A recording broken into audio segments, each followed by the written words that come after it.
Welcome everyone. Today we have our another new episode, and this episode is very important for us because this is our 300th episode, and I want to give special thanks to all of our speakers, those who are support all of our initiative, our audience, those who continuously support us, many universities, those who utilizing our content for their master's program and PhD program in North America, in Europe, as well as in Asia Pacific.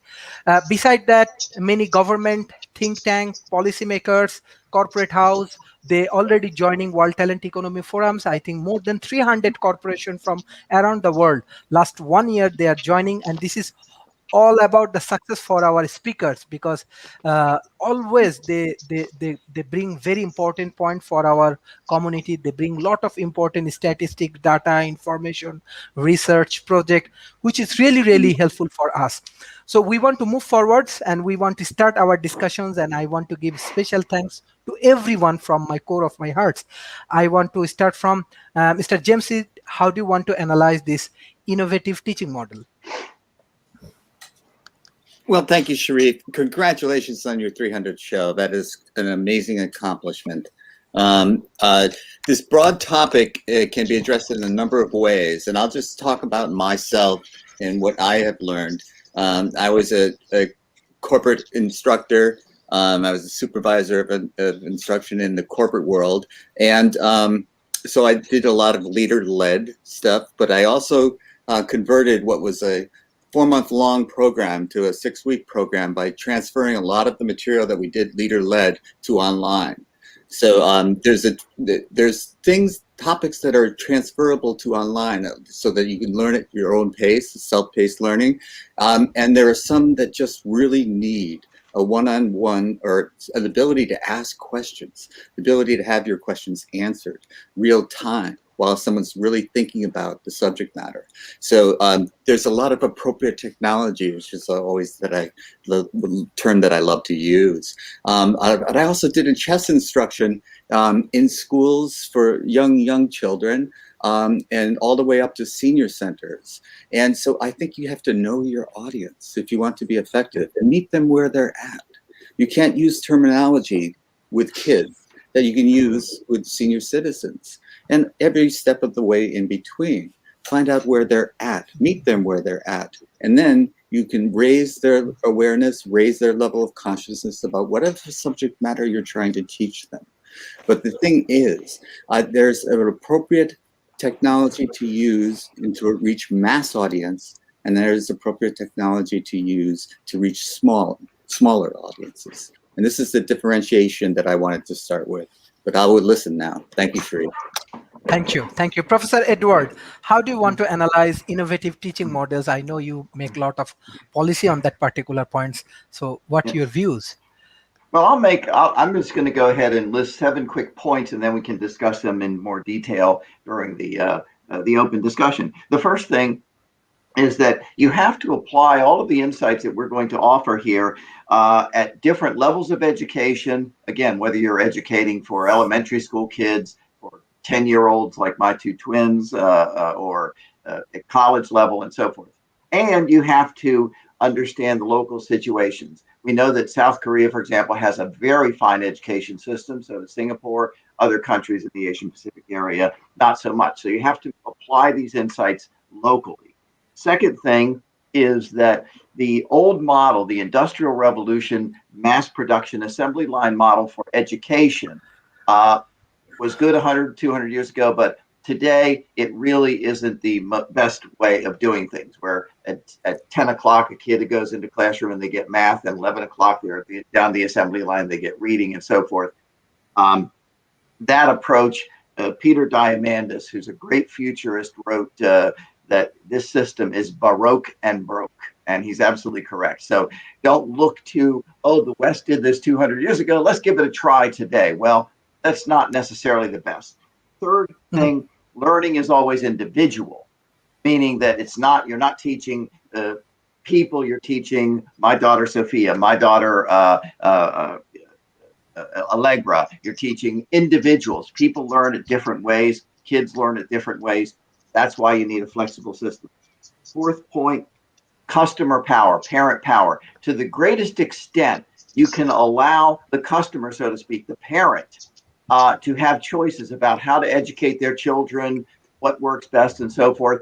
This is absolutely crucial. We have a big push in the United States now for example, allowing parents to decide which schools their kids go in, or whether they go into schools or some mixed situation for learning. The fifth thing is that we have to experiment. You have to allow entrepreneurs to do what they did for technology, for creating iPhones and things like that. You have to allow entrepreneurs to experiment in education.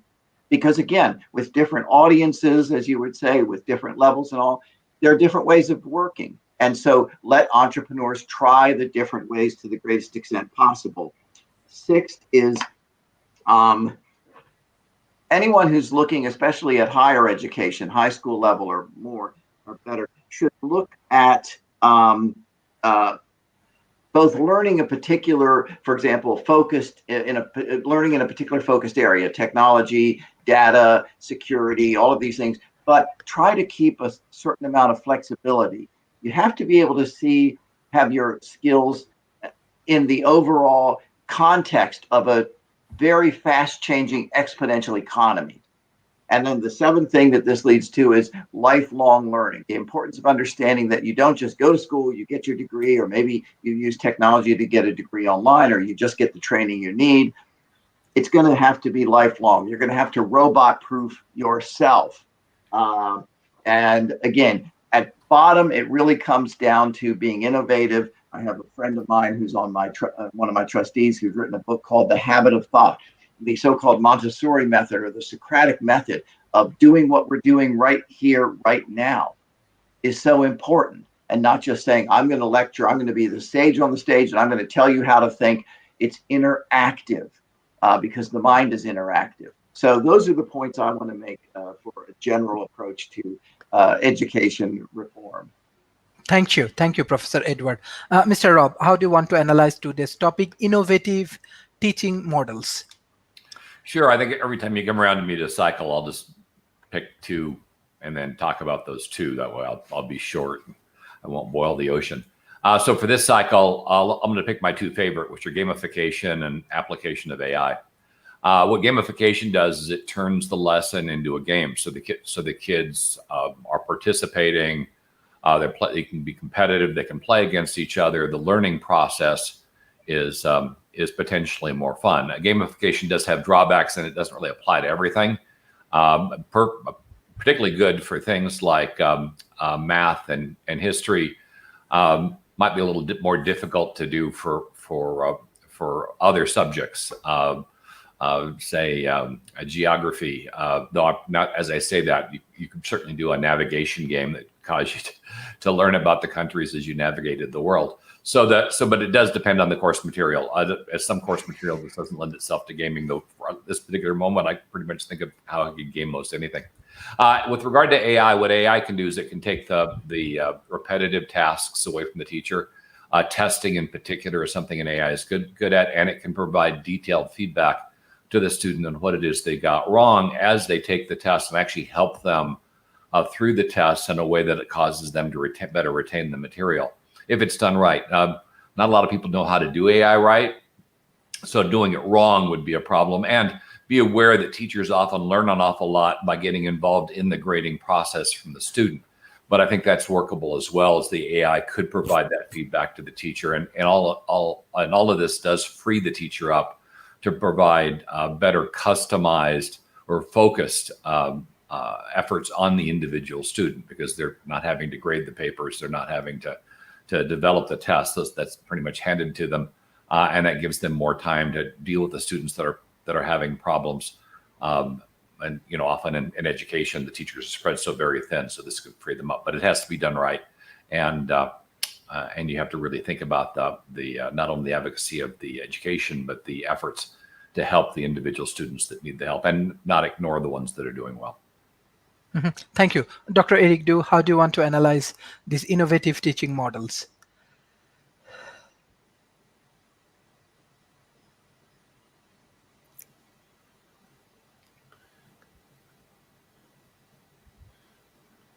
Dr. Eric, you're up. I didn't hear my name. It was there was okay. a Okay. glitch on that part. Wasn't sure whose turn it was. Thank you. Before anyone sets off on any plan for anything, you got to have a clearly defined goal. Mhm. If you don't have a clearly defined goal, your plan is just going to meander around and do things. Plan is the action. Things are what you're going to do. You know, step A, step B, step B, C. That's a plan. Okay. In order to have a plan, you have to have a goal. If you don't have a goal, then the plan doesn't make any sense. Okay. What we don't see is what is the goal of education. Okay. And unfortunately, what we have is we want everything under the sun, which then makes it not a goal. Okay. I mean, you have to kind of say we want this and we don't want that. Okay.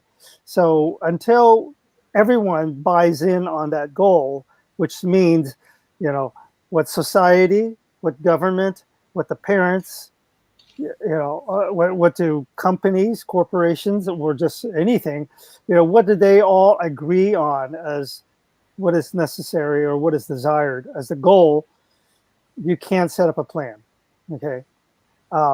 But I think we can see through history, the history of humanity, you know, what is it that is beneficial for humans? And you can distill that down. And you can distill that down. And it really, what I see is effective communication, training and teaching our kids to be effective communicators in more than just words and text and things of that sort, but to really understand each other. Okay. If you can have people understand each other well, that really lubricates a lot of the inefficiencies that occur and things can get done afterwards. You know, as adults, we can do things more effectively if we can communicate with each other more effectively. So at the very least, it is to really understand and really work with kids at a young age to understand how to communicate.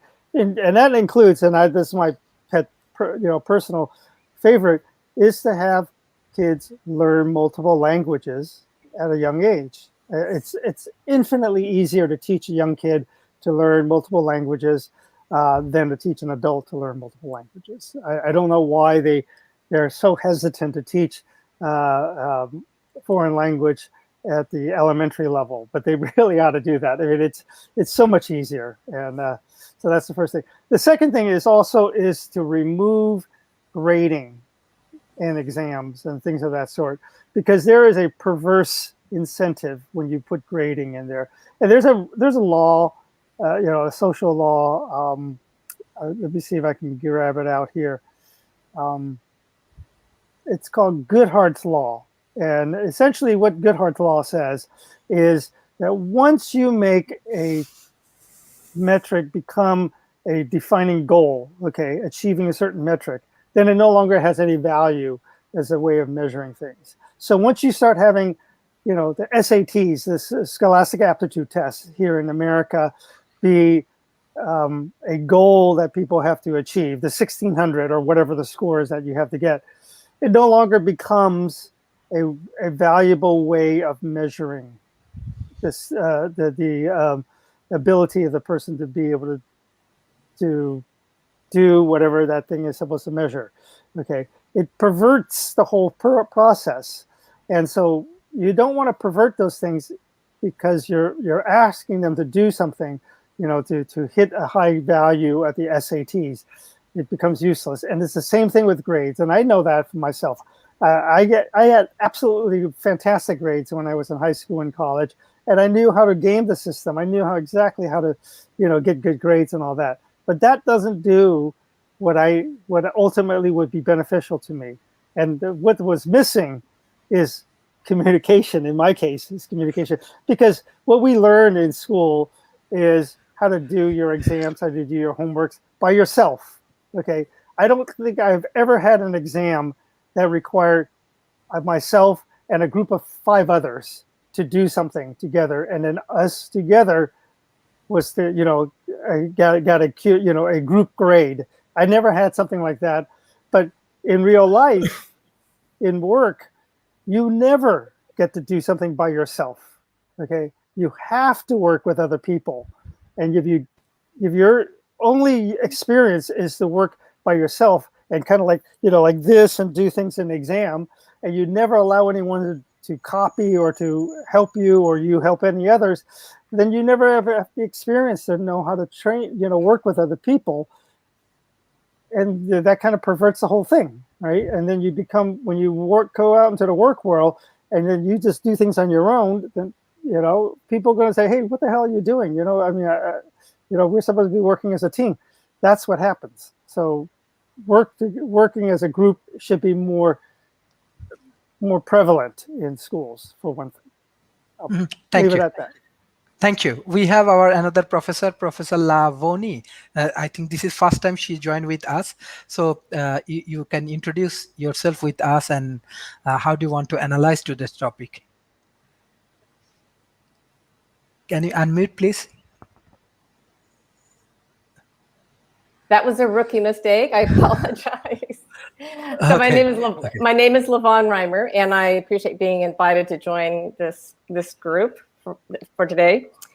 So I would not describe myself first and foremost as an educator, but many others have pointed out to me that that's me. That instinct around learning and facilitating learning has run across my life, including when I was a trial lawyer and educating juries. The most intensive work I've done in this area was in the late 90s. I launched a startup. It was venture capital backed. I was the founder and CEO. And we were the first to put branded accredited degrees online.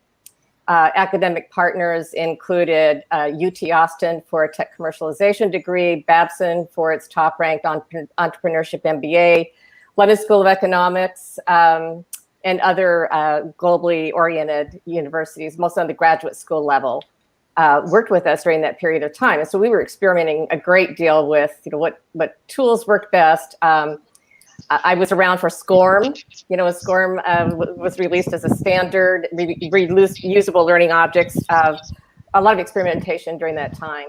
But my work in that area has continued. I would say more recently, I've been involved with data sharing applications, but again, learning, understanding about your data, explainable AI is one aspect of that. So that kind of learning instinct cuts throughout. I want to just speak to two characteristics or objectives that I think define me, and I think that'll make sense about how I think about what tools and techniques are needed, whether you're in a classroom environment, but especially in an online environment, to make learning effective. By the way, I'm not at all happy that we've had to go through a pandemic, but it's been intriguing because it's reignited a lot of my interest in this area. So one characteristic is I bring a decidedly communitarian DNA into this from my heritage. And by that, I do not mean Facebook meets Harvard Business School. It's more of an ethos, and it's a sense that we can create learning experiences that are collective in nature, in which everyone involved in that learning process, whether it's in a seminar or in a classroom, is engaged in a way that drives to collective value. So it's a curiosity about learning from each other. It's the professors curious about learning from students. It's really a dynamic that lends itself to lifelong learning. So I look at technologies and I think, well, if I can nail this, if we can nail a way of putting the right mix together of interaction and self-learning and self-paced learning, then what we've created is this sense of curiosity that can drive us through our lives. I think it also has civic implications, as most of you would appreciate. The second piece of learning for me is that ability to internalize what it is you're studying on almost a visceral level. So I'm interested not just in educating the mind, but what allows people to bring these lessons inside of them in a way that reverberates, and it becomes instinctive then to put what they're learning into practice. As an example of that, I kind of go back to the origin story for this company, which was called CenQuest, CenQuest. I don't know if anyone here would remember it, but the inspiration for that was I was teaching a course in ethics to a highway department, a state highway department in the 90s. And the challenge was that this organization was mixing staff so I could have right-of-way lawyers in the classroom along with mechanics, with programmers from the Department of Motor Vehicles, and with the road crew, by which I mean the people who stand on the highway and hold up the signs that stop traffic or start traffic or guide them through. Very, very different learning techniques. So I describe this as how I taught ethics to the road crew. And I found an exercise that allowed them to move physically. And it was for everyone in the classroom, but it was primarily targeted at these people who were out on the road for a reason. They chose that career for a reason because they didn't like to be in a classroom. It was painful. I could see it in their bodies that it was painful to be in the classroom. So it was just intriguing to think about how to get them thinking about ethical dilemmas, and then seeing them internalize that as they were walking to the side of the room to declare the position they would take on a particular ethical dilemma. And that's cut across everything I've done. I mentioned SCORM, though, for a specific reason, because you can imagine how those learning characteristics would be very, very expensive to execute on. So one thing that we refined in that company, and that first startup, and I've worked with this and tinkered with this a lot since, is taking a course and trying to reduce it into learning objects that can be reused, mixed around, easily updated. So you're really thinking, that's the how of delivering education. It's not as visionary as the why, but it's really important if we're going to be able to cost effectively execute on the kind of vision that has driven me. So this is an area that I'm really interested in. It's one of the things that I never thought of myself as a K through 12 educator, but I watched with interest and was thinking during the pandemic, now how could teachers be helping each other by focusing maybe on a discrete module that's their greatest strength, and then finding a way to share it. So I think there's huge opportunity to yet be developed. I'm a believer in institutions. I'm not a disrupt higher education person. It's taking it to the next level. Thank you, Professor, for joining with us and share your valuable experience with us. We have Professor Donald. Professor Donald, can you hear me? Yes, I can. Yes. What do you want to share with us? Yes. Well, I think the one thing we're doing a little bit is having presupposition that we're all talking about the same thing. So education itself is I think it's useful to try and figure out what it is that we're talking about. And one thing that I'm going to observe, I think it's different things and different people look at it in different ways. But one observation I'd like to make is that kind of what I think it was Dr. Eric was talking about goals and how those goals wind up being like narrowing what you're doing to the point that it loses value if the goals are tests and things like that. There's a lot of issues like that. It's interesting while I've been listening to this discussion, it reminds me of Aldous Huxley's book, Brave New World. Aldous Huxley had another short book that he wrote called Brave New World Revisited, where he discussed the difference between his vision of the future and George Orwell's vision of the future. And I think now we can see that Huxley nailed it, because if you look at one of the things, the way that their society was organized was that they had alphas who were the top and helped control things, and betas and gammas, and all the way down to deltas, and then subcategories within those of alpha plus and alpha minus and so on like that. And everybody was stratified and everybody was happy with it. They built a society where people were basically happy because they knew their place, they knew their roles, and the society developed in a way that it had mechanisms to shunt people into those particular roles, including genetic modification and things like that. And what they did for entertainment was they went to the feelies. And what the feelies were these virtual reality movies that they went to, where they actually attached something to their brain waves, and basically because of the brain waves, they could actually have kinetic sensations of what was going on. So if it was a sex movie or something like that, they'd feel the characters, feel the way the characters felt.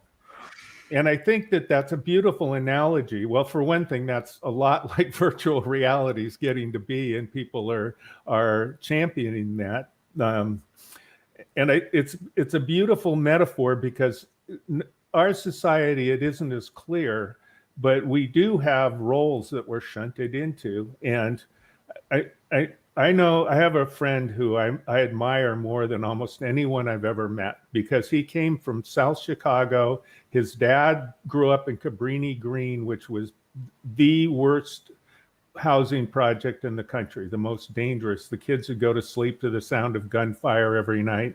It's in Chicago. And then somehow he went to college, and he now works as a chief operator of a startup company. And he said almost everybody that he knows is either dead or in jail grew up, because the social structure of that particular place makes it so that more successful people do things that we would consider criminal, like dealing drugs and things like that. But really, in a way, they're entrepreneurs doing the best they can within the particular social structure that they're in.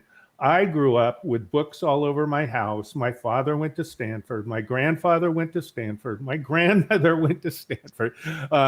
It's just, I grew up in a world where it was absolutely assumed that I would go to college, and I had every tool at my disposal to be able to do that. And so we're shunted into these roles, and it's not something that we have actual real control over. I think it's important to realize, I so agree with, I'm pretty sure it was Dr. Eric who talked about the importance of communication. I've been a teacher for many decades. I've taught at least 1,000 classes, and I've taught in Japan, Germany, all over the United States, and all Finland, and then online. I have now students in Korea and Japan, and I prefer group classes. So I've taught a lot of technical subjects, and when I do, I came to realize that teaching, there's meta knowledge. It's not just the knowledge that people get, but it's the ability to be able to get that knowledge, and how to feel about it. And so as a teacher, I tell my class, they're a lot exercise driven. So there's lots of exercises, because I'm teaching technical stuff. If it's programming, things like that, they actually have to do it. It's like playing a musical instrument. You can't explain to somebody how to play guitar and then have them go off and be able to be a good guitar player. You have to actually do it. And I would tell my students that if during the exercises you're all talking to each other, and the whole class is a buzz of people talking, then I feel like I've been successful. That's what you need. And I've had this experience myself as a software engineer. I'd struggle for hours or even days going through these manuals, trying to figure out what the heck this machine translated weirdness about basic machine language, the actual interfaces between the devices. And I could turn next to somebody next to me who had already done that. And I'd ask them, well, how do I do this? And they'd explain it to me. And it would take a minute, whereas I could spend 2 days doing the exact same thing. So that's something, what Dr. Eric is talking about communication. And I'd like to say one other thing that's well, actually, two other things. One of them is that AI tends to be normative. So if your AI is correcting your things, correcting your teaching, it's there's going to have to be some assumptions that are built into it. And the assumptions are going to be a lot like the goals that Dr. Eric was talking about, where they become almost like tests where they lose their value. And what the basis for that, one of the bases for that is nowadays, when we look at cognitive psychology, we're thinking of what's called embodied realism or embodied psychology. Embodied cognition. And the embodied cognition means that we think with our bodies and with the reality around us. So for an instance, if you have your calculator on your phone and you do a calculation, that's really part of you. I mean, you're doing it with your body, it's in your mind, it's your reality. So technology can enhance you, but I mean, and there's no real but about it. It's just understanding that minds aren't disembodied things that live in your brain. A mind is the combination of what's in your brain and the rest of your body and the actions and the world around you. They all go together to make that.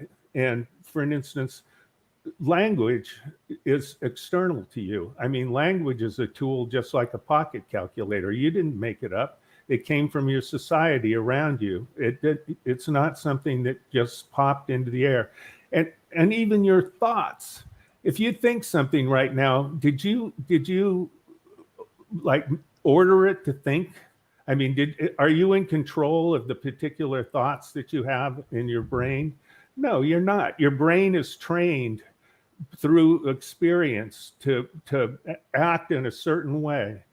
And so when you get into education, you're looking at the whole issue of these fixed roles, and people have different incentives. So a corporation really has an incentive to teach people more of tasks like training them to do these things so that they'll fit into these particular roles because it benefits the corporation. So corporations have an issue. I mean, we have an issue as a society having things like corporations take over the training because they have a specific outcome that they're trying to get for the particular training that they're trying to do. And I mean, a good teacher like me does the meta things. So they learn things that apply in different places and comes out that way. And that's why I'm asking the question, really, what is education? What does it mean? What are we trying to accomplish? And it's got to be relative to society as a whole. It doesn't make any sense. Robinson Crusoe was just a metaphor. There's never been anybody that's survived by themselves for any length of time. So I'm just asking a question more than saying anything. Okay, thank you. Professor Adrian, how do you want to analyze today's topic, innovative teaching model?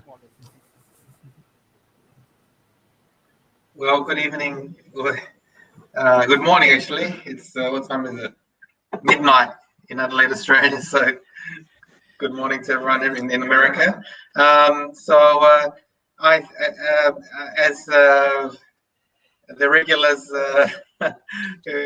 here know, I regularly probably say a very similar thing, but I think the same thing applies here. If we had this talk in 2019, maybe it'd be a different story. But everything changed last year. I guess the shock of the pandemic. Actually, as a university, teacher, professor in the engineering school, we often, try to get started online courses, online labs, etc. It never really took off because there really wasn't any incentive, really. And academics, you probably all agree, quite let's say, difficult to change people. We like to do the same old thing over and over again. But the coronavirus pandemic forced everyone to change. So, you know, there's a saying about the silver lining on the dark clouds, and that may be one of them.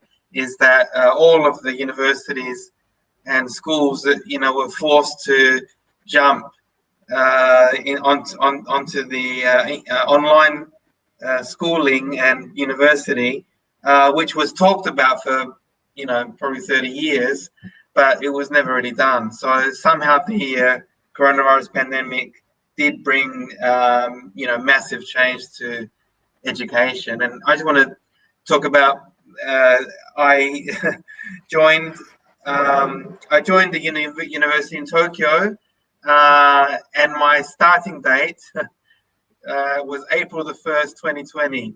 And in retrospect, that was probably the worst day ever of the whole century to start a new university. So from day one, the university had to just be online.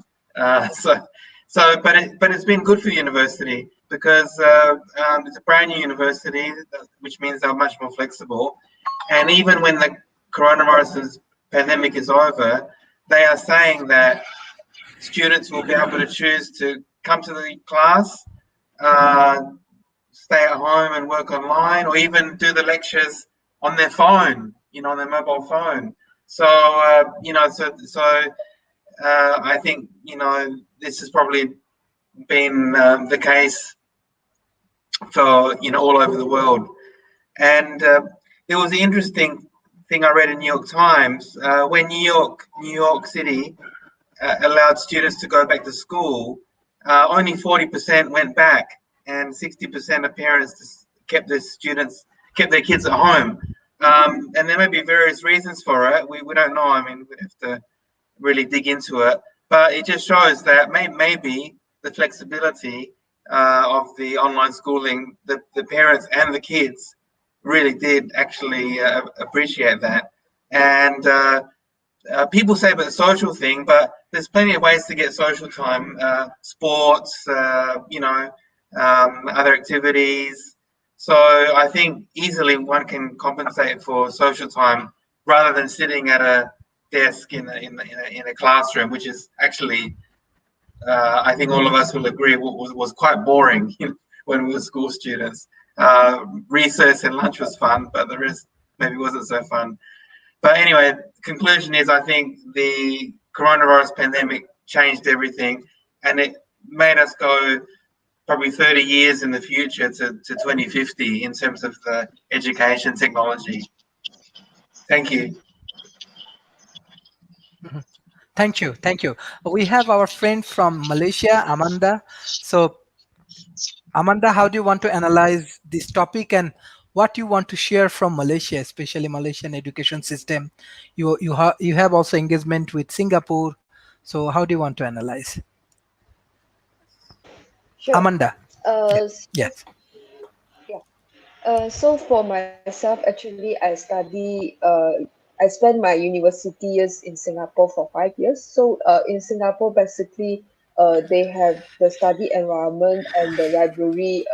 You can access a lot of books. Just that for Singapore wise, it's like they are more towards the academic approach, but not so much on the soft skill training.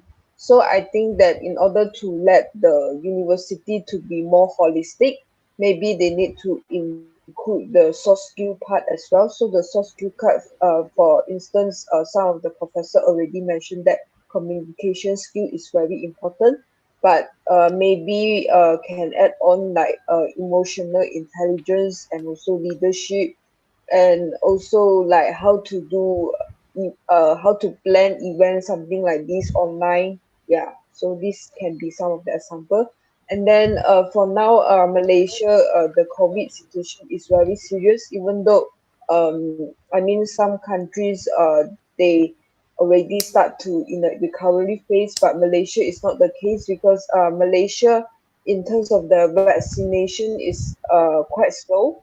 So the school have to be closed again. It's like actually the school did open in the end of last year and also beginning of this year, but after they open for 1 to 2 months, then they have to close the school. So in the end, the student have to study online again. But uh, online actually there is an issue as well, because when the student don't have the computer or laptop or the phone to study, then it can be very challenging, because that some of the low income household, like each family, let's say they have 5 family members, but ended up only like one family have one handphone. So in the end, it's like if let's say the family has 3 children, then 3 children have to take turn to use the phone. So sometimes maybe they cannot access some of the class. So that's why like even the teacher, they want to approach the student, but when the student not really have the gadgets to access, then teacher will find it very challenging. So for Malaysia case is that if online learning is not workable, maybe in the end they have to go house to house visit to ensure the student can follow the syllabus. Thank you. Thank you. This is very good point. I think our speakers can analyze on that point. Raikun, Can I do you want to add some can I point? add something? Yes, I want to add that. I should have said that. Yes, I probably was a bit biased to the first world view, so I apologize for that. And yes, it is. You know that is a big issue. It's easy for the Raikun? uh, it's easy for the families who can afford Yes. computers and things to do that. But even in America, the Hispanics and black groups did worse in terms of online schooling, because they also had a similar problem, even in New York City itself. So but yes, that is definitely an issue, and I'm very glad Amanda brought that up.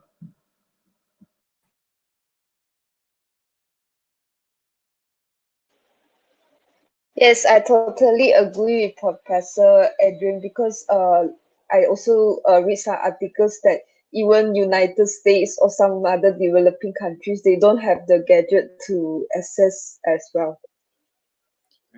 I think Sharif has lost us, and I think he was going to call on Raikun next. Raikun?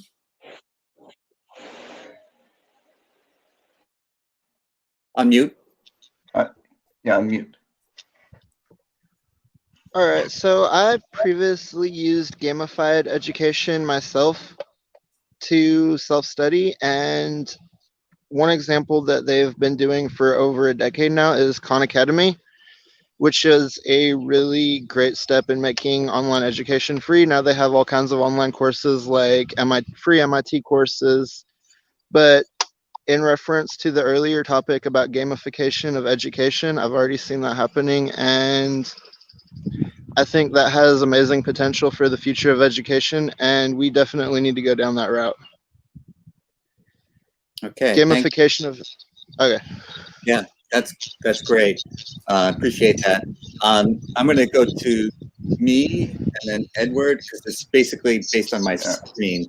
And I'm going to start by going in reverse order back to me by commenting on what I've already heard. It's been great so far. And with Donald talking about let's define our terms. This is really important. I really thought that was an excellent thing to bring up, because if we're talking past one another, we're not communicating, we're not educating. And it's very important to start there. And Dr. Eric, I had a couple of notes about we have to have a goal. We have to have that goal clearly in mind.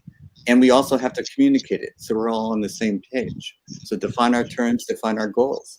Rob, I heard the gamification and the AI. I can't read. Oh, I put my own handwriting there. The gamification. My experience is in chess. It's an ancient game, but it teaches life lessons. This is why we introduce it to kids at a young age. It teaches them to sit still and think, which is directly transferable back into the classroom. And this is an important thing. It teaches postponement of immediate gratification. Well, what class in our schools teaches that? And so these are the things. This is why I use it, but that's my nonprofit background. And I want to talk about the AI aspect of it. Also, you know, I use Grammarly. I don't know if anyone, I'm not promoting it, but I'm just saying I use it it gives me feedback about my word usage, my punctuation, these types of things. And I swear I was taught to use commas a different way than Grammarly teaches me, but I'm going along with Grammarly. And this old dog can learn new tricks. And there's like the tone that you use. They just say the percentage of your words that showed confidence was X. And so this is useful feedback. It really helps me with my writing, which is independent of anything else. But you know, writing is important. And Edward, let's see where I got from you. Oh, I wanted to talk a little bit about the subject you brought up about our educational system is designed in the United States for an industrial society. And it's an agrarian society as well, so that we get summers off so that the kids could help with the farm work. You know, and it's no longer applicable in a post-industrial society. So we really have to think about how do we retrain our trainers. And one of the things I learned in the corporate world was that we had some good managers that when it came to running a meeting and some bad ones.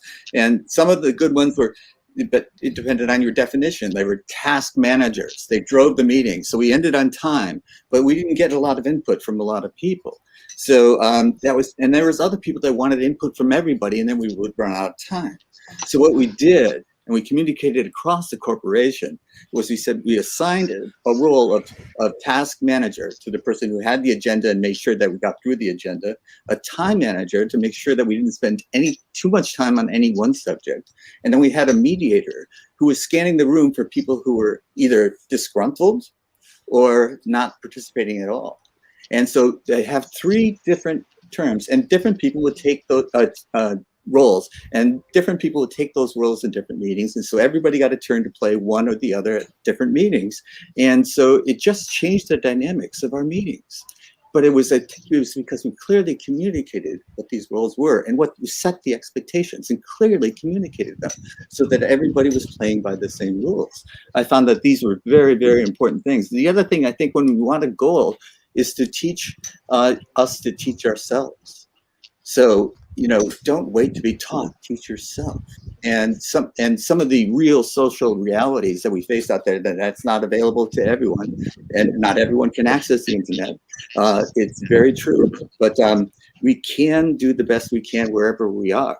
And if accessing resources is just talking to an older person in your community, maybe that's all you can do. Well, do that. So, you know, do what's appropriate for you in your community, wherever you are, to teach yourself and learn how to teach yourself. This is the thing my father taught me: never wait to be taught, teach yourself. And it's something that's carried me through my lifetime. And we have to have confidence. We have to have confidence in ourselves and in forming teams, because a team can do more than any one individual can. And we have to expect and show respect to your teammates and involve them. And everyone has different strengths and weaknesses, and we do that as well. About communication, confidence, that we all pulling our oars in the same direction. These are all fundamentally important things to our educational system, whatever it is in the future. Sharif, thank you. Thank you.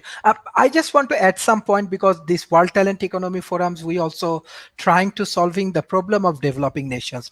It's my personal opinion as well as my personal experience, because when we work with this developing nation, we saw that education system, they actually divide in three ways. Number one is national curriculum. So like most of the people or most of the young community, they study in national curriculum. Another one is international curriculum, what we're discussing about IB educations or A-levels, O-levels. Those who are financially capable, they are actually go to this IB educations or international curriculum, even they go abroad, they finish their study. There is another group of people, this is actually huge, what I want to say, underprivileged people. They are actually go for the religious education, religion based educations, and their economical condition is not so good.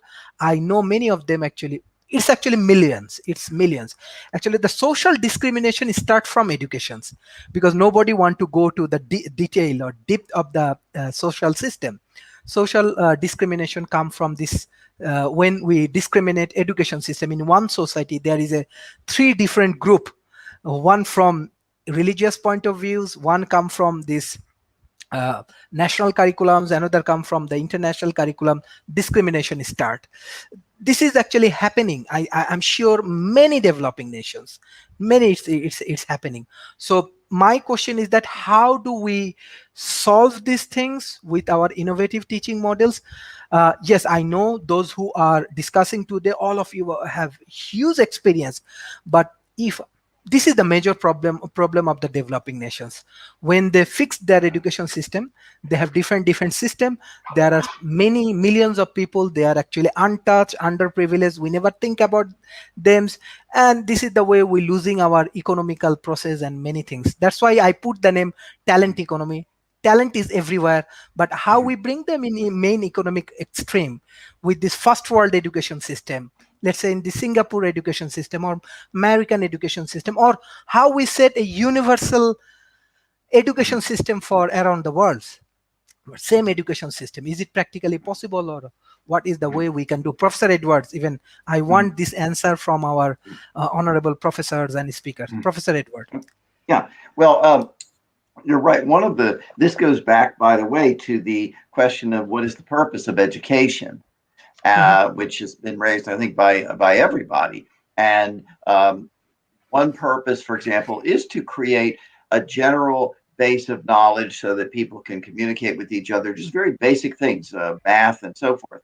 Part of it is also a civic purpose. In other words, to create enough of a community agreement. And often this is coming from the bottom up and it's already there, about what is the regime or what is the society all about. In the United States, going back certainly to our beginning, we had a general view of what a good regime was. It was a regime in which we had individuals who were citizens. We had a government to protect the life, liberty, and property of people, and otherwise people would form their own organizations. They could have their own religions and so forth. It was imperfect, obviously, with slavery, but that was the situation. And education, in a sense, reinforced those regime goals. And of course, today, the big emphasis is on education for economic reasons. We want people to have careers so that they are not in poverty. We want countries to build up their wealth, to overcome impoverishment, disease, all of those kinds of things. And so we do have these multiple purposes. In the United States, interestingly enough, religious schools, especially, for example, Catholic schools at the turn of into the 20th century, were started because of bigotry against Catholics. But what happened was the Catholics, fortunately, sort of saw themselves in the larger American community. So they didn't see, well, we're Catholics and we don't like these people here. It was part of it, and they integrated very well. So they had religious education, but they also had the general basis for being good citizens and getting careers and the like. And that seems to be part of the challenge faced in less developed or emerging economies, I should say. I'll mention just a couple of other little quick points that I think are important. One is integrating education with market needs is very important. That's why, for example, in Switzerland, 70% of kids in the high school level go through an apprenticeship program. It's kind of a learn and earn system in which they not only learn perhaps a skill and decide, hey, I like this, I want to go into this career, but they learn the work habits of working in a business, working with other people, these kind of social skills as well. So this is very important. But the one thing I want to be a little careful about is because I'm worried about a one-size-fits-all approach to education, because again, we all are individuals. People learn in different ways. So while it's good to have a basis, and by the way, I think it is good to have tests to a certain point. I'm against the general tyranny of testing, but for example, in this country, what you see is a move towards certification. And you have major businesses, Apple, Google, and major thinkers like Peter Thiel saying you don't need a 4-year college. If you can get certification in a particular area, and not waste, a lot of time, learning things that are useless or whatever, then that might be a better way to do it. So keep the system open and try to get at least enough consensus among, the 3 areas that you discussed so that they can work with each other rather than against each other. Thank you. Mr. Rob. Yeah, okay, so I'm going to do this a little differently. First, I'm going to answer your question, then I'm going to give you a list of things that I think need to be worked into future education. So in terms of being able to take an area that is financially disadvantaged and raise it up through education, fixing the government is probably beyond the scope of anything we or our audience can do. We've been trying to fix governments for as long as I've been alive, and the progress has been satisfactory. However, there are always tools available, schools available. The issue often is people don't know about the availability of those resources, don't know how to get to them, don't know how to make use of them. And so providing an information source that both explains the benefits of the different courses that they might be able to take, so they can focus their efforts on where the opportunity lies, and then 2, provides them with paths on how to accomplish those goals. And it may require an awful lot of personal work, but at least if you give people the valid goals that can help them move forward and then provide paths on how to reach those goals, there's a much better chance that those things will be accomplished and you'll move the population forward. So it's all about information access. Probably should avoid the anti-government stuff because it kind of ends badly. And my own observations in terms of revolts, they very rarely make for at least not immediate positive change, and often they make things worse. You can also certainly point out, like you have been doing on this show, governments that are doing certain things very well and hope to create a competitive dynamic that drives people to outperform in your own government. I think that's probably the safest way to do some of this stuff without getting into trouble with the governments. But a lot of those areas have relatively oppressive governments who don't really care for a whole lot of criticism. So that dance has to be done very carefully. But a combination of providing access, information, and then using a competitive dynamic, a non-hostile dynamic to push government to be better, something that I wish worked better here, might accomplish the goals you set forward in a much more effective way than a lot of the methods that I've seen so far. Now, areas that need particular focus, because one of the problems with schools is they tend to develop people for the world of yesterday, and they need to develop people for the world of tomorrow. And the world is changing quite a bit. And the areas that are being left out of education right now include work-life balance, critical thinking, consequences, security, best use of technology tools, and then the teaching people how to get access, what the resources are, and how to get access to them. I mean, a lot of these people have smartphones, they have computers. We might teach them basic computer skills. Almost nobody teaches smartphone skills and how to use those skills to get access to the various services, capabilities, and help you might need.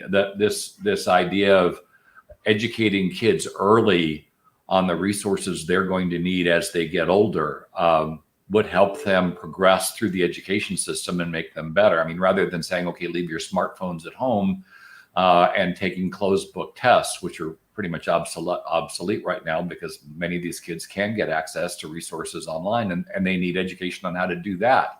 The skill they need isn't necessarily the skills that I needed when I was growing up, which had a lot to do with memorization and having to learn things because we couldn't look them up real time. Now we can. So the priorities need to change based on the tools these kids will have. Work-life balance, I started off with, that's one of the big problems we've got now. People are, particularly now since the pandemic, are having a real hard time separating their work and private life, and it's degrading their overall performance and mental acuity long term. We're destroying, I think, we're setting up to destroy an entire generation. And so this needs to be addressed. The lack of critical thinking is resulting in, at least in this country, in the rise of politicians that should never be in office. But it's a problem across the board. If you need to be able to vet your facts, understand when you're being lied to, and making decisions that are in your own best interest. And part of it is you have to understand what your best interest is. I mean, if you don't even know what your best interest is, you're not going to be able to make decisions for yourself. And that's a skill that is sadly lacking in education. Consequences. We have spent years pointing out that the brains of children don't develop until their mid-20s to fully understand consequences. And that's why kids get into so much trouble. I was just through a series just this last week talking about people's careers that were destroyed by the things they put on social media. Consequences. A lot of these kids that are in school right now are doing things on social media that will make them unemployable when they become adults. We're not teaching them not to do this. And so they're going to face huge consequences when they come out of the education system for the things they've said while they were being educated that may deny them the very job that could be perfect for them. So consequences are incredibly important. We've had a rash, and we are still having a rash of security problems all over the world in the US, major ransomware issues that may be mitigated now by the active involvement of law enforcement and the fact that we've figured out a way to hack Bitcoin. But the fact of the matter is we're not teaching kids security well enough. And too often, kids are causing the breach into their own homes. And if they don't learn security as kids, they'll never be able to practice security when they get older. And a great way to destroy a company, a school, or even a government is to not know security. And at the very least, you can destroy your career and life if you don't understand how to protect yourself or the people that you work for or with. And then finally, of course, I mentioned the best use of technology tools. We really should be spending time teaching kids how to properly use personal technology. I mean, I got knocked out of the Today Show here in the US for finding out when the iPhone was launched, it was going to cost a lot of kids their lives because kids are impulse driven. And unlike the phones that came before it, where you could blind type and do something else, screen phones, you can't do that with. And it was going to take the eyes off the road. And I said, what we're going to have a real rise in auto fatalities. And a lot of them are going to be for kids who don't have good impulse control, which is exactly what happened. Teaching kids how to use these devices safely is critical, not only to their ability to use the devices effectively, but to keeping them alive throughout their young life and into adulthood. Because skills, bad habits you develop as kids, you often don't get rid of as adults. And just here, just about a month ago, we had some idiot in a pickup truck almost take out a school bus because he was texting. And so teaching kids early to use these tools in a way that helps them and won't harm them is also critical. And the existing education system is not performing this role properly. Thank you. Professor Lavoni, yes, I think you have some interesting point to share with us. Yes, I want to go back to what the frame of your question, which is I understood to be what about developing nations, marginalized communities, and I think as we all understand that can take place anywhere. I'm thinking about this relative of mine who's here in the U.S. And she is teaching in a region that has descendants of pioneers, farmers, ranchers, people in the timber industry who settled in that area. But then there's also an indigenous community that has been there for possibly millennia. And one of the things that she told me is that there's this challenge with these students from that tribal community excelling in academic performance all the way through middle school and then dropping out. And the accepted reason for that is, they get peer pressure on their tribal lands and that they shouldn't continue in education. And, as I was listening to that, the first question that came to my mind is, okay, that may be a comfortable conclusion that you've all drawn, but what are the roots of that? And has anyone actually troubled themselves to go into that community to find out, how is the school system letting you down? What was the origin of that peer pressure? Was it really just a case of we don't need higher education, or is there something structurally about what the schools were trying to almost impose upon these students that they just didn't need, that wasn't responsive and wasn't respectful? The passion you're hearing in my voice is because I'm really immersed in a number of NGO and UN initiatives. And the theme of all of this is like, when are we going to break free of our mindset about what curriculum should be, what education should be, or for foundations, what the theory of change should be that we're imposing on the rest of the world, and we can begin to listen and hear back, not just hearing what these communities and nations are telling us they need, but hearing their ideas. This is where these two concepts that I mentioned in my first comments come together, and they seem at the extreme end. There's communitarianism, a lofty ideal, and then there are course objects, which is a very discrete, maybe even boring educational concept. But what brings them together is that this course object approach that we took with my startup had this ideal of it's adaptive, it's responsive, it can adapt and change and modify to what others might contribute into it. And it's true that though we were international in scope, our university partners were addressing a global audience, most of it was very much white culture driven or Eurocentric driven and how it was structured. But there was that opportunity there to welcome in other contributions to thinking and learning that we would not have considered from our world. And I think a term that's used a lot in this other world that I occupy is decolonization. And it's kind of an extreme term. It may raise hackles, it may cause reactions, but I think it's just a useful shorthand for recognizing that it is really helpful for us to continuously be interrogating, like, why did we craft this curriculum this way? What are we thinking about this mode? And I feel like Amanda and Adrian had an exchange that was really on point in a lot of ways to that sense of our willingness to be open to hear and receive contributions to that ultimately I think will be to the collective good. And there'll be tensions and disconnect and disputes among it, but it's really vital to this next generation of education is to begin to understand and receive those kinds of perspectives that I don't know what would education look like in 10 years if we can really be effective in that. But I think it's exciting to think about it. It really speaks to this kind of curiosity that to me is just like the heart and soul of what the word education means. Mm-hmm. Thank you, Professor. Beside that, Dr. Eric, I want to bring another problem in the higher education system in developing nations, because you are representing from Silicon Valley, from USA and all of the top area, because developing nations problem and culture and environment, something different. Let's say in higher education system or the university education system, there are many subjects which is not actually relevant to industry. Industry always complain, I do not get enough employees or my people from the academia. Academia just following the 100 years before curriculum and these things. That's why World Talent Economy Forum, you can see our 300 episodes. We focus on Industry 4.0, climate change, or sustainable development goal. Most of the cases we do more focus on modern science, engineering, and technology, because our audience from developing nations.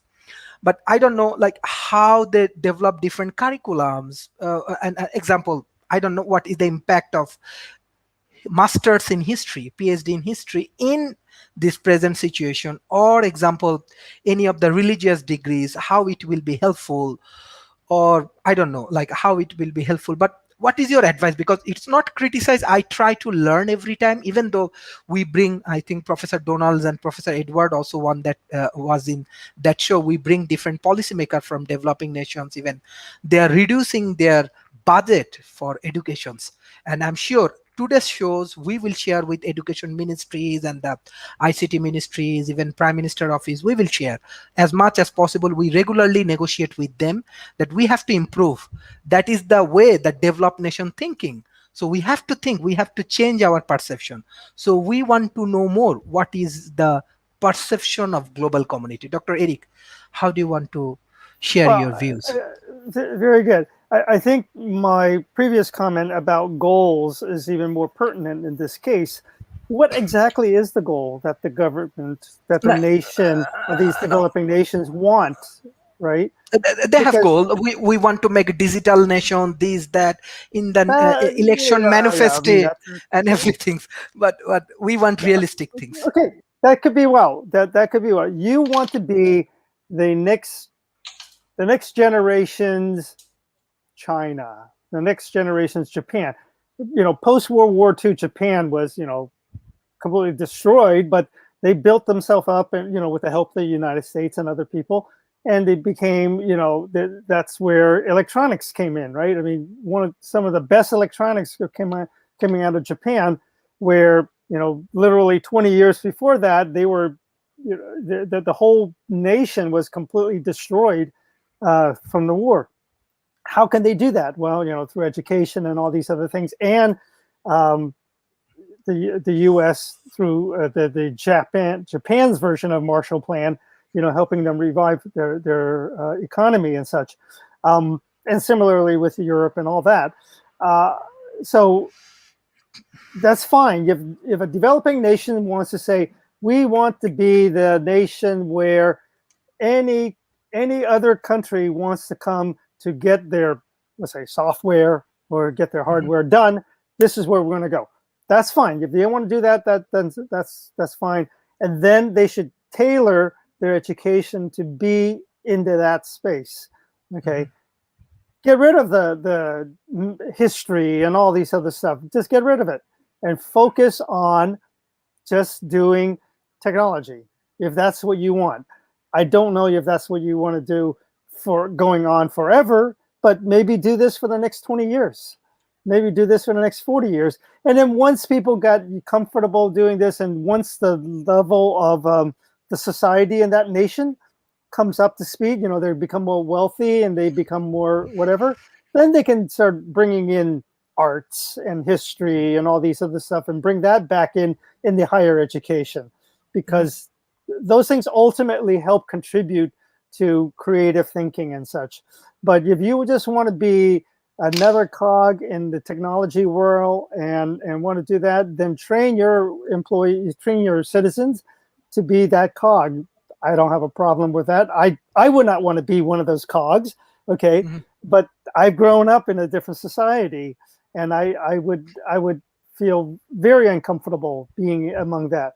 But for those who are in a more impoverished state, in a more in a developing nation where they don't have many choices and they don't know any better, if there's a hand up by telling, if the government and the educators say, hey, there's a demand here in the world for people to do X, Y, Z. Let's train you guys to be good at that. Okay, then you will not be living in a hut without electricity and all that, and we will make you guys better off. Then it's a win-win for everyone. Then I think they should do it. And then after a decade, after a generation, or maybe even 2 generations, I don't know how long it would take, now that nation has reached to the level of other what we call first world nations, okay, once they reach to that parity with everyone else, then let them experience and create the arts and the music and the and the literature and all these other stuff. That's a perfectly good goal. That is a perfectly good thing to do.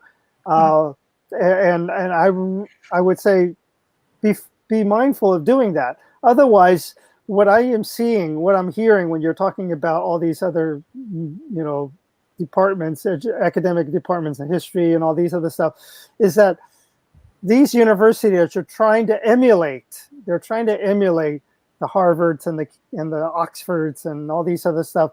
And those universities have a plethora of departments. They have the history department and the women's study department and all these other things because they're in a first world country, and people want to experience and expand into those spaces, and the students demand to learn about or study and do things of that sort, and they have the capacity to do that.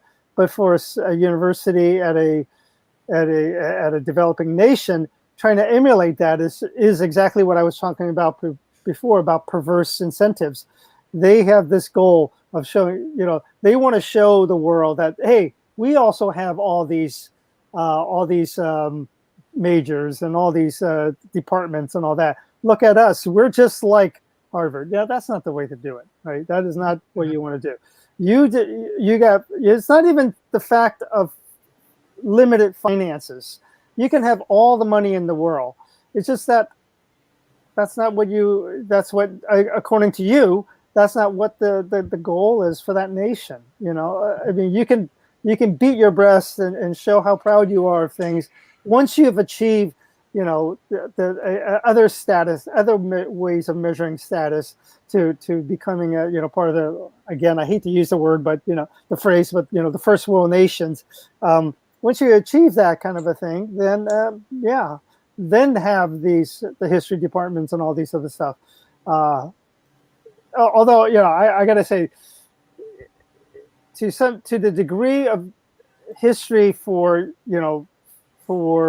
some of these developing nations, I think it is important to still have some element of that, because the study of that does help drive the direction as well. I mean, if it's integrated, into the education, to know the history of, let's say, Bangladesh and the history of Sri Lanka and all that, it is important to know that. You don't want to whitewash and kind of completely ignore what has happened, the last 20 years or the last 50 years or even the last 1,000 years in those places, because there is a rich history that should be celebrated to some degree. But, if it isn't a major, I think that's fine. If you don't get degrees out of it, I think that's fine. But it should be somewhat taught, so that the students, the people in that nation don't have to ignore or completely forget about what has happened in their history. I think that's valuable to some degree. But in that case, make a documentary and post it on CuriosityStream. That could be better for everyone, including us here. I don't know anything about Bangladesh or Sri Lanka or Indonesia and all that. Make a video, make a 10-part series about Indonesia and tell me about it and put it on Curiosity. I watch it, I pay $20 a year. I get to watch it. The CuriosityStream is like Netflix for documentaries, and I think it's very valuable. It's cheap, $20 a year, as I say. And a lot of them are very, very good. And, put that out there, and that would be more beneficial to the nation's feeling about their history. And it'll be helpful to people outside of those nations, like me, to learn about it. I know nothing about Indonesia. I know more about Europe than I know about Indonesia. So, because they have those videos out there that I get to watch and I get to learn about it. And I don't have to get graded on it. I just get to watch it and I go, wow, okay, it's really great. So do that, okay? And focus the training on what you think is the objective that you want for your country. If the country wants to be the leader in technical, various technologies, focus on the 2 or the 3 or the 4 key technologies that you want to go onto and, hammer it through. Just make it happen. Mm-hmm. Thank you. Amanda, what do you want to share? I know that Singapore, its situation is good, academic situations and everything, even Malaysia also in good shape, but you are working for the think tank in Asia Pacific. So what do you find, especially in education industry, and what are your views? Oh, sure. So basically, I think in terms of the education system as a whole, right?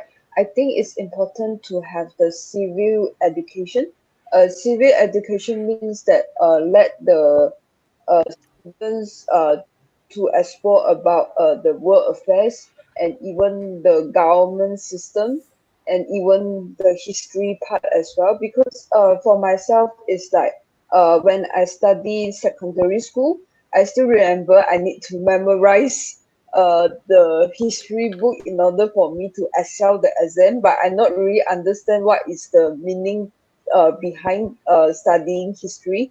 But until when I study university, I find that sustainable development is really my interest. So I decided to pursue master in international relations just to understand how the public policy works and how the global affairs is happening around the world.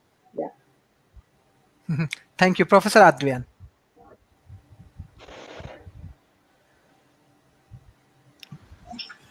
Yes.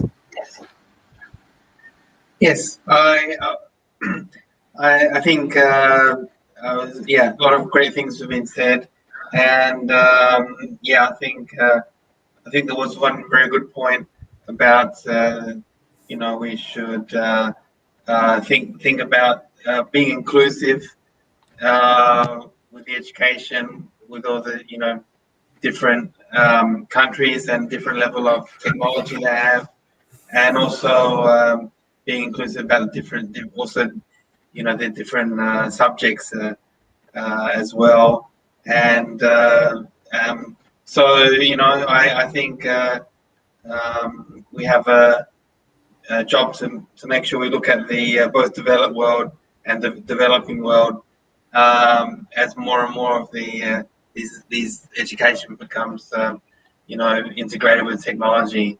So that's I think it's a very important point that we should think about. Thank you, Professor Donald. Oh, I'm unmuted.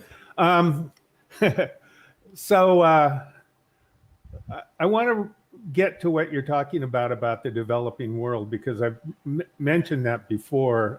I talked about how I had a friend who had an orphanage in Beirut for Syrian refugee children. And we had, I met her at a conference that was put on by the State Department, Google, and I think it's the World Philanthropic Forum, or it's basically an NGO of philanthropic organizations. And everybody was on about, oh, we're going to do this wonderful new software, we're going to do these wonderful training programs and so on like that. And then we met in smaller groups to discuss things. And she said, they're out of their minds. We can't get computers for our school. The kids go home to study and their parents are illiterate. They can't help them. I mean, you're solving the wrong problem. You're not thinking about the people that that we're talking about. And I want to emphasize, somebody said, you can socialize by playing sports and things like that. But that's a different thing. It's sort of a misunderstanding. And so just think of differential equations, okay? You want to learn differential equations. How can you do that just by thinking about it? Well, I mean, sure, Leibniz did and Newton, but the rest of us aren't going to be able to come up with something like that very easily. And of course, those guys spent a lifetime doing it. And so when you are trying to understand, you have to, these are abstract things, and you have to form something in your mind, some sort of a cognition of it, so that you own it, so that you can use what you've learned to act in the world, to do something. And until you can act in the world and do something with it, you really don't know it. And I know when I was learning linear algebra, just doing those matrix additions and subtractions and things like that just didn't really mean anything to me. And then I found this incredibly great course where they very much put it in vectors, so I could visualize it geometrically. And that made me be able to understand tensors and maybe basic understanding of quantum theory, because of that. And same with calculus. When they talked about rates of change from, water pouring out of a barrel or whatever else like that, I'm like, what is the point of this? And then I studied economics. And when I studied economics, you really need calculus as a basis to be able to be clear about what it was. And I just devoured it. I really wanted to learn it so I could understand this stuff. But so in both cases, the community, what you're learning, if you think of differential equations in a different way than other people think of differential equations, it isn't really going to do you any good. I mean, these are things that we have come to think about. We know what they are, but they're abstract. And when you think of a nation is also abstract. So when we talk about teaching people civics, or we teach people this or that or the other thing, what we're really doing is we're working together to develop the meaning that we share. Because if I think, I mean, to some degree people do. I mean, there's people that think that the United States was based on some sorts of religious principles, and people who think that the United States was based on this and that and the other thing, and they can't talk to each other because when they're talking about different things. And so the whole just kind of eliminating history and eliminating everything that isn't basically training for a career. Germany's had this system forever. When I was in grade school, they talked about the fact that they had the gymnasium and the academic track. So in 8th grade, you'd take a test and they decide whether you were better off being a carpenter or an auto mechanic, or if you were better off going to a track that would get you into college. I mean, it's been that way for a long time, and it was that way before. So in every case, we have to derive meaning, what things mean collectively. We can't, if we have different meanings for things, we just can't communicate. I mean, language has to do that. And so I think that learning some history, psychology, and things like that help people be able to understand the abstract world that we live in. And I know from a teaching point of view, when you get into the embodied thing, there isn't actually anything abstract. What it all winds up being is the actual things that you do in the world. And almost everything we do in the world, we have to do with other people. So socializing isn't just a matter of like chit chat or working together on a team or something like that. It's the actual process of deriving meaning for the world around us. So how does that apply to the problems of the developing world? One thing that I want to kind of add about this is that we've talked a lot about COVID, getting more stuff online and the advantage to that. And I agree. I mean, it's actually helped me. I have more students in Japan or other places like that. But when I was at NetApp, when they wanted to explain the technology of the machines that they built, they had these videos. And videos can be very good, like super good documentaries and things like that. But then on the other hand, teaching videos are often just somebody talking into a camera.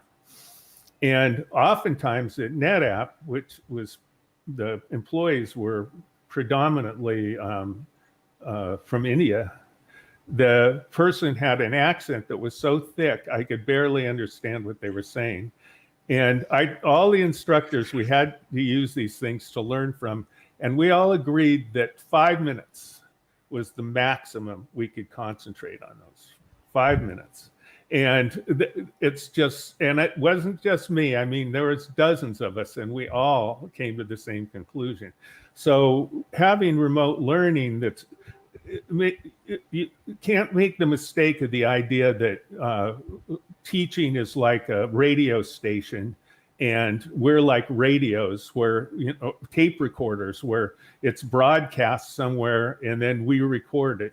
Because education only means anything if you can apply it within the structure of the people that you're with. And so when you're looking at education in a developing nation, it's a complicated problem, because what is going to happen to you after you get educated? I mean, okay, you get educated. Oh, that's great. I know in China they have a surfeit of people with PhDs that are working at restaurants because there just simply isn't enough occupation for them to be able to do. So a good educational system, what you need to do is do something like Finland has done. And what Finland does is they do have predominantly technical education. They do also have sociologists and psychologists because they're very into building good user interfaces. They weren't very good at it at one time, and they're getting better and better. And that requires psychologists. People have different like worlds and needs.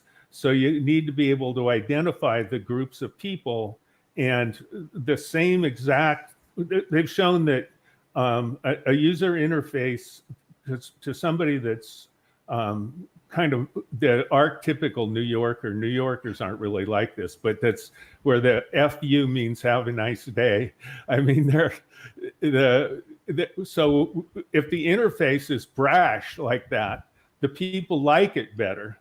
And when people who are more waspy like me, they tend to be quiet and, you know, not confrontive. I prefer a user interface that's polite. And so being able to start looking at these different worlds and realizing that there's different people actually allows you to make better user interfaces, and user interfaces are an important aspect of technology. So Finland invests in that as well, but they've definitely created a synergy between their educational system and their industrial system. So the University of Oulu, where I got my degrees, was where the Research and Development Center for Nokia was. So you could go, you get your degree, you go to work for Nokia or Polar or one of the other companies that's up there, and it's a system. So developing world needs to not just put money into education, but they need to also put money into the interface between education and the actual roles that people are going to fulfill after they graduate. And it takes money. So like Finland, they just picked one town and started there and expanded it. And it worked. So Finland is advanced in their educational system because in K-12 they don't have different courses. They don't have math, history, and so on. It's all merged together. So yeah, that's what you got to. Thank you. Yeah, it intertwines. Thank you. I directly want to go for the concluding remarks. First, I want to start from Raikun. What's your concluding remarks for today?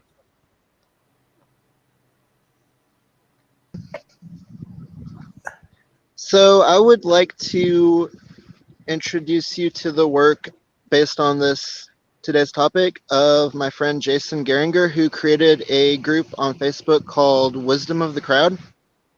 He's trying to create a model of education where I think he's trying to gamify it, but he's making a social media outlet to assist people in self-learning and education. So check out my friend Jason Geringer's Wisdom of the Crowd. Okay. Thank you. How many students you have in this group? You'd have to ask him. Okay. No problem. You can share our content as well. No problem. Thank you. We have other professor there in queue. So thank you, Raikun.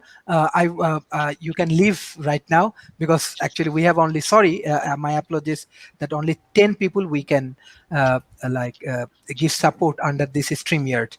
So thank you, Raikun. I want to give chance Professor Edward for the concluding remarks. Yes. Okay. Well, this has been an excellent discussion. This has been an excellent discussion, and I think one of the things it proves is we haven't all decided that this is the best way or this is the best way. We have some general approaches that I think are important, very general insights. Working together is a very important insight. I would say individuals thinking about how to be entrepreneurial and how to think outside of the box, as we like to say, is very important for any kind of an education training system. Because after all, I mean, we've discussed in previous shows how someone like a Steve Jobs and a Steve Wozniak very much thought outside of the box, as we like to say. Who needs a personal computer? That's for big companies and governments and all. Well, they decided we're going to create a personal computer. We think there's a market. We can show people how they need it. That's entrepreneurial thinking.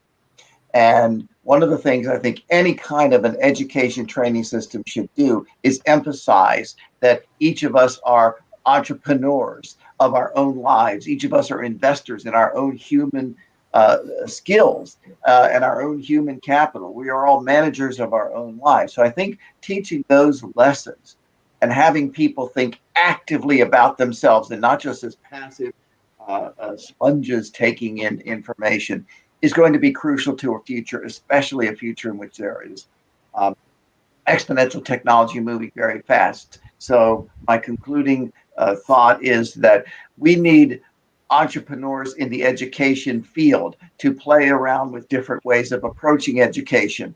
Maybe we do too much testing. Maybe we need a little bit more certification here. Maybe we need a little bit more of that here. So let's be entrepreneurs in the education system. And again, congratulations on your 300th show and looking forward to the next 300. Thank you. This is actually teamwork, how I get support from everyone, every speaker. This is really valuable for us. Professor David Smith, do you want to add some point for today? We are discussing on innovative teaching model, but we are in concluding remarks. Yeah, yes. I would love to add a couple of comments. You know, the whole teaching domain is at the precipice of a new change. We're seeing new modalities, new ways to do it, changing emphasis on education. I agree with what was just said, that the role of more vocational training, the role of boot camps, the role of specialized institutes going up. But one of the things I think we need to remember is that one of the missing elements that COVID really drove home is that we need to also teach more of the social emotional learning. And that the social emotional learning is such a critical part of what we do in school, what we do in society, what we do at work. And that needs to be part of the curriculum. At my company, we have a portfolio company called Universal Tutor, which is a unique model for teaching social emotional learning that is really beginning to take off because the need has gotten so great. The other thing I want to emphasize, though, also is we tend to think about education in blocks. We really need to think more about education as a lifelong process. And it's something that we need to do as part of our daily lives, as part of our daily workflow, and really make it part of our family activities too. And that's where I think we're going to see all these changes. But we need to emphasize both the hard side of education, the soft side of education, the relationship side of it. And like I said earlier, the social and emotional learning piece was really brought home with what we saw during COVID in both the training in the school systems as well as the training for corporate world and continuing education as well. So those really are my thoughts on this. Thank you, Professor David. James, what's your concluding remarks for today? Thank you, Sharif, and congratulations on your 300th episode. This is wonderful. Wonderful conversation today. I've learned a lot, as I always expect to do on your shows. I want to emphasize, to teach yourself. Don't wait to be taught. But sometimes you need to find somebody to teach you. And so don't wait for them to find you. Go find them. And if you decide that I need to learn another language in order to advance and reach my goals, then I have to find that person who speaks that language. And if I have to bug them until they teach me, I will bug them. And if I have to walk a couple hundred miles, 2 miles, say, to find somebody, I will walk the 2 miles, do what it takes to get taught. Otherwise, if you have the resources to teach yourself, do so.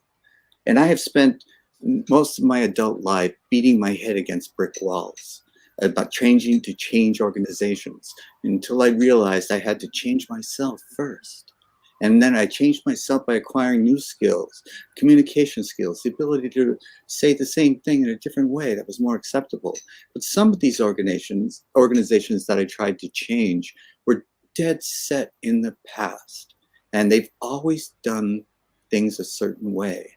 And I learned in the corporate environment that the person who said, but we've always done that way, was the person you had to get around, go through, do whatever it took. Because the way we always did it is not the way it's going to work in the future. And you can be a Don Quixote and see something that others do not see. And if it's real, if it's based on reality and not delusion, go make that happen. And you will find that you have the ability to work with others, because a team can do more than any individual can do alone, to make that reality to change that what you have in your mind and manifest it into reality. Make it happen. And people will see something they've never seen before. If you're a frontiersman walking out and you see a glade between trees near a water source and you imagine a building there that you could live in, well, then build it. And then all of a sudden you walk past the same glade and there's a building there. What was in your imagination is now a reality. So this is what we all can do. All of us have different abilities. All of us have assets and don't leave them untapped. If you leave them untapped, you're just another brick in the wall. So the important point is to know yourself, know what you're good at, and enhance that ability, those abilities that have value to the society that you live in. Start with yourself, then your community, and who knows where it'll stop. Because we're all in this together. All of these educational systems have to be appropriately adapted to their environment, to their local communities, absolutely. But we're all working towards the same goals, or should be. And that is to save the planet that we're right now poisoning. And we have to inspire different change in the way we do things, industrially, academically, and because the past has led us to a place that is now in danger of catastrophic failure. So we have to approach the future with a new open mindset, open to possibilities that previous generations did not have to face. So, don't look in the rearview mirror, look out the windshield. It's coming at you, not what's behind you. And this is my concluding remarks for today, Sharif, but thank you for having me on as a guest. I really appreciate it. Thank you. Professor Rob, what's your concluding remarks today? Well, when trying to modernize anything, you need a couple elements. One of them, you need to know what your goals are, and they have to be incredibly clear, because that's what you're going to try to optimize. Number two, you need measurements and milestones that showcase how you're going to showcase your progress towards those goals. And then finally, you need a closed loop quality system that looks at what the students that came out and then goes back and refines the process so it's always improving. Those three things typically are not in education. And it's one of the reasons why education is currently underperforming in most geographies against its potential. If we just treated this simply as a process that needs to be improved over time and optimized, we could make a lot of change. But we seem to be unwilling to do that. And until we change that lack of willingness, education probably won't improve. And we will undoubtedly apply technology in suboptimal ways and may actually do kids harm. So thinking through that and putting first and foremost the goal of making children into better adults, not harder working adults, not richer adults. I'm saying better adults, able to make decisions on their own, able to keep themselves and their families more safe, and really able to balance the things that are in front of them, work and life, so that at the end of their life, they'll be better off than they would have been otherwise. Thank you. Dr. Eric, what's your concluding remarks today? Oh, I think we've heard a bunch of different answers, and I pretty much agree with what most of the people are saying. At the end of the day, right, we want to have our education for our children. At the end of the day, we want them, one thing is the ability to survive to old age, right? We don't want them doing stupid things like what Rob was saying, texting while driving, things of that sort. There's a lot of dangers in the world, and the very minimum that we would like to have is that they avoid the dangers, right? That's what we learn. That's the basics of education, right? It's like, I touched a hot stove and I tell people, don't do that, okay? That's the very minimum, okay? We can just tell them that. We don't need to, I mean, you can do the differential equation to show the heat transfer to see how it burns up your hand, but you don't have to do that, okay? You can just do it very simply and just say, don't touch that hot stove, okay? Because it hurts, okay? And we go from there and we go to the next step of how you can be better off, right? So the minimum is surviving, and then the next level is being a little bit better off than just surviving, right? And then to be able to be more expressive, be able to enjoy and thrive in life, right? That's the things that we want to be able to help them to do. Your concern, when you're talking about the developing nations and what can they do to get their whatever, that is part of the thriving part, okay? Yes, you can survive, but who wants to survive living in a hovel? Who wants to survive living in poverty? Especially when they do have enough of a glimpse to see the rest of the world and say, hey, those people in New York, they're having a lot of fun. Those people in London, they're having, they're doing well and all this other stuff. I like to have a little bit of that, right? I mean, that's what's happening in other nations. The developing nations are seeing, it's inescapable. The government can't hide it from them. They're seeing it. Because one of the ways they're seeing it is they're making the products, right? They're making T-shirts, they're making shoes, they're making this, that, and the other, and they go like, "Well, that's a pretty nice looking shoes, or there's a nice shirt and all that. How come I'm not getting to wear these things? And where are they going to?" So they know that the rest of the world is having the luxuries, and they want to enjoy those luxuries as well. So to get them to that stage where they can get there, yes, that's where the government can come in to help them get to that stage and allow them to have that enjoyment beyond just the survival. But like I said before, the survival part is the minimum, and then we go to the next step of having more enjoyment and other things of the sort. You never have to learn differential equations, I can guarantee you, to survive and thrive in the world. There are plenty of people who have never understood differential equations and never used them. I have a PhD in math, so I do understand what the differential equations are. But I have to tell you, I ain't ever used it outside of math and academia. Okay, I have never used differential equations in any capacity outside of academia. Okay, so to me, it's sort of it really is an academic exercise. Okay, so but I can use it in a qualitative sense of looking at something and go like, yeah, there is a differential equation that can be used to model this phenomenon. Okay, I can do that and kind of understand where it can be applied. But for the life of me, I can't actually, then write down the equation and then solve it and then go, ta-da, this is what's happening. It's never occurred to me in my whole professional and non-academic life.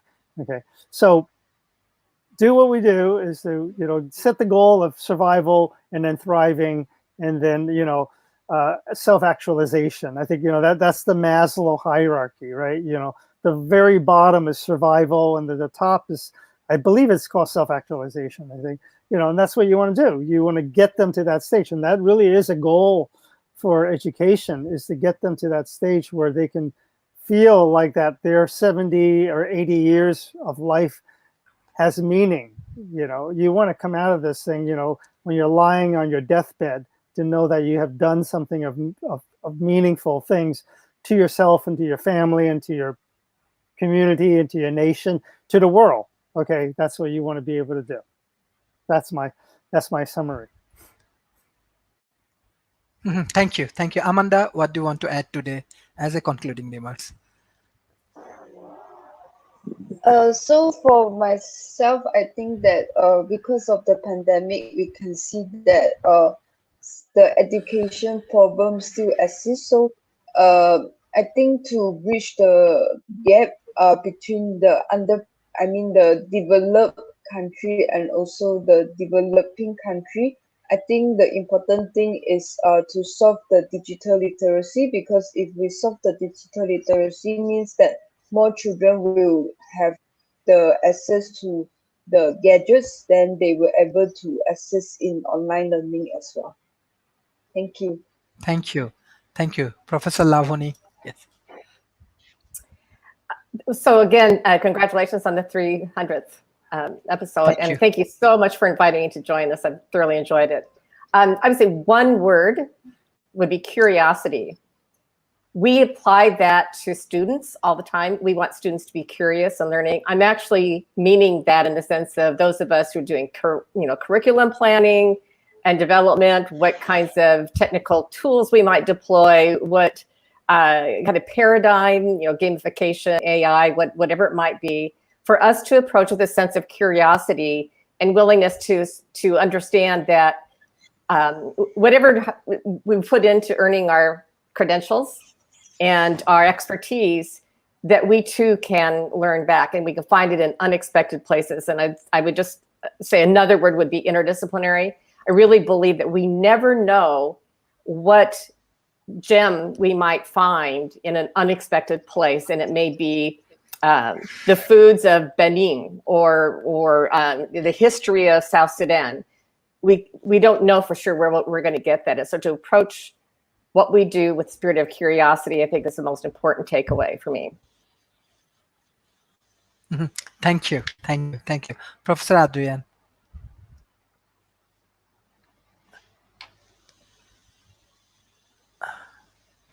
Sorry. Yes. Oh, well, I'll just short and sharp.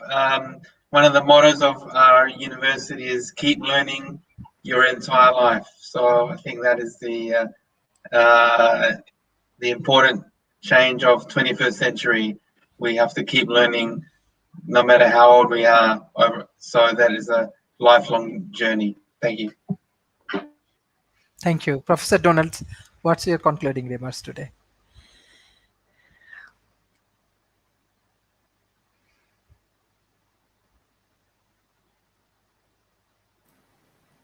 My cursor keeps disappearing.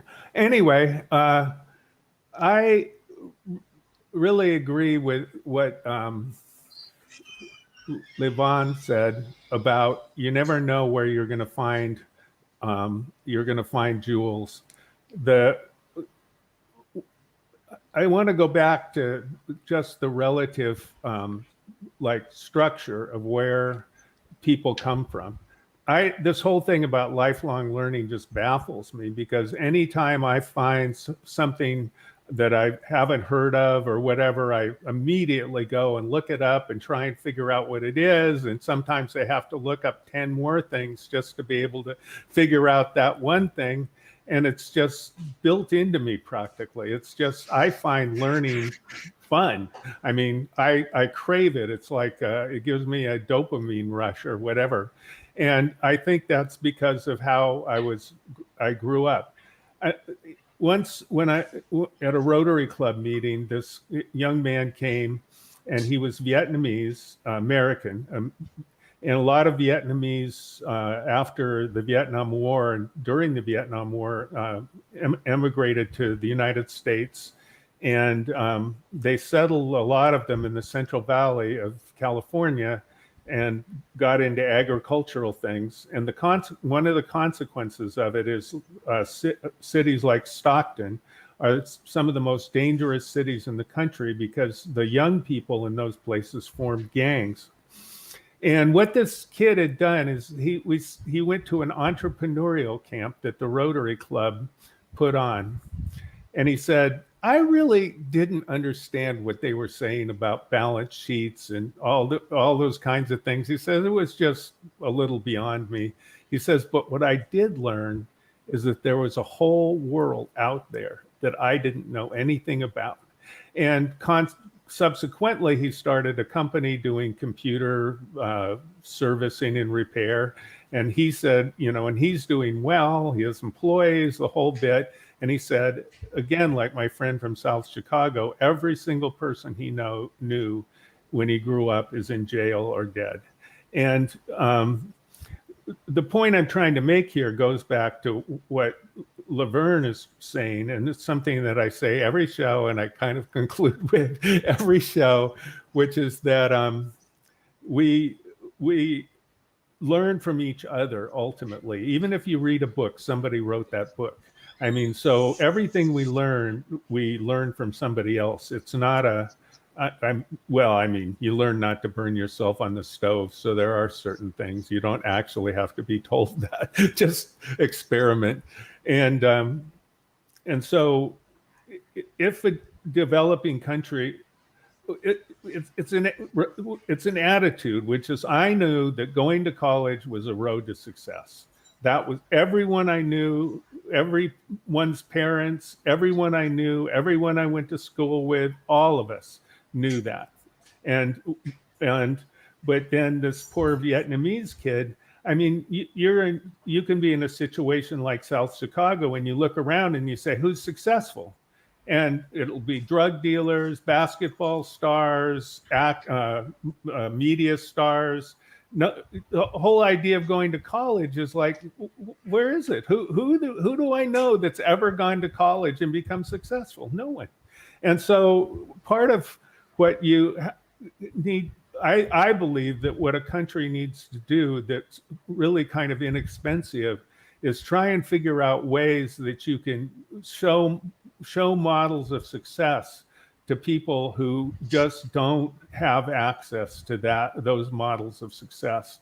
And for you personally, I mean, anybody that's listening to this, it's something I say usually, which is that it's your relationships that innovation is a lot finding something in somebody else's social world, in their place, whether it's history or philosophy or any kind of place, and then taking that knowledge into your world and applying it in your world. And that has been done that's how innovation happens in the world.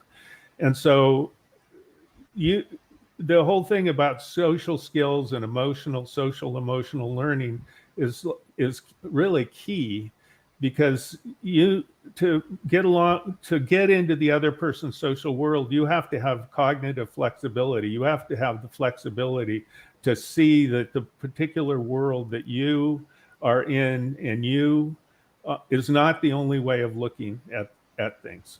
And learning another language helps, traveling helps. But from a country's point of view, it would be very, very important to figure out a way that the people who don't have access to the roles of the possibilities of success that are most useful for the country, find ways to get them to do that. And it doesn't cost. You don't have to buy computers to do it. You can do it in many other ways. So that's my advice and thoughts. There you are. Thank you. And I'm so glad I'm so proud of you. You are the hardest working person I know, Sharif. 300 shows. You're here every day. Thanks. Congratulations. Thank you. Thank you everyone for joining today's show. And this is very, very important. That's why we put World Talent Economy Forum. From my personal experience, I saw that developed nation has very good knowledge, very good science and technology. Developing nations has many, many talented. If we connect all of the things together, we believe connectivity is productivity. The right mentors as well as the right people, then we can change the world. That is the way we can improve and we can minimize the gap. And education is one and only solutions. Right now we have in hands. We can train people, we can educate people, and we can educate people with the right things. So that is the things we want to ensure from World Talent Economy Forum. Every time our mentors, those who joining in World Talent Economy Forums, they support us a lot. Their knowledge is very, very valuable for millions of people. We are sharing our content as much as possible, and our audience, those who are observing our show from different countries in Asia Pacific, share our content as much as possible. And hopefully with your love, with your cooperation, we will arrange more session like this. And we believe connectivity is productivity and talent is everywhere. We need talent with proper economic values. If they can convert their talent in a proper economic value, helpful for their family, helpful for their society. So we need to develop the right things. So that's why we always bring people from academia, from industry, even from government, from the first worlds, and from 100 different countries. Thank you, everyone. Thank you, my friend, Mr. James Heed, Professor Rob, Dr. Eric, Professor Adrian, Professor Lavana, and Professor Donald, for your continuous support for World Talent Economy Forum. Thank you, everyone, for joining today's session. Bye-bye and take care.